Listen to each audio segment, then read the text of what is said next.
Ladies and gentlemen, how you doing today? My name is Derek Steele. I am the Executive Director of the Social Justice Learning Institute, and we are here at Pinstripe Houston to actually do the first culmination event for our urban scholars that we have for the Social Justice Learning Institute. This is an amazing, amazing partnership between so many forces that help to bring this opportunity to Houston, Texas itself.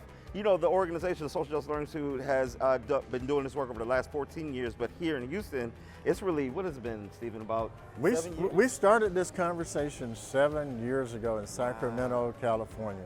We wanted to really bring the Social Justice Learning Institute and urban scholars here in Houston. I remember D'Artagnan and I talking about the fact that there was a desire to expand, and we were actually looking for a partner to really develop programming for young folks in our schools. Yeah, and that's the key word here is partnership. I mean, bringing the forces together with the My Brother's Keeper initiative that was happening all over the country, but when we bring our forces together and we start having these types of conversations, we can change lives, right? And so today, we're celebrating some of those lives that have actually gotten through COVID. They continued on their schooling and got to the point where they're actually graduating, and we're actually celebrating that culmination today, you know what I mean? So it's pretty cool. The thing that I like about this is that we didn't bring California here. Yeah, talk about Basically, it.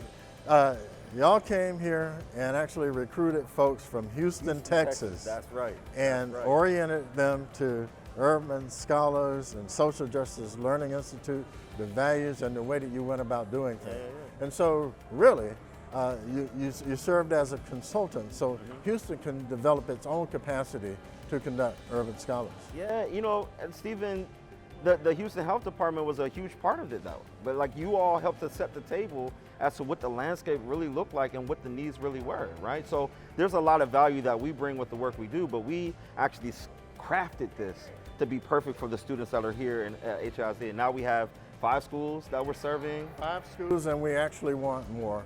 The thing that I'm really interested in is raising resources so that we can actually expand this. When you start looking at the metrics that urban scholars follow, we really need to have, you know, a more broader depth so that we can touch more young folks. Yeah, we're here for all the conversations to make that happen. And I think all the partnerships that are going on, especially through the work that we're doing with Brandon and the MBK network here in Houston, I think we'll be able to expand even further. So, you know, fingers crossed as we get the resources for it. I'm just grateful for the fact that y'all are willing to do this, and thank you for showing up. Yeah, And absolutely. To me, that demonstrates sincerity and genuineness in making this a success. Indeed. And you know, my hat's off to our leaders here in Houston who have been doing a fantastic job. Yeah, shout out to Kim and also to Jared and the team. There's a lot of work that took place this year and so much more that we're going to continue to do. So thank you very much For the opportunity. Take care.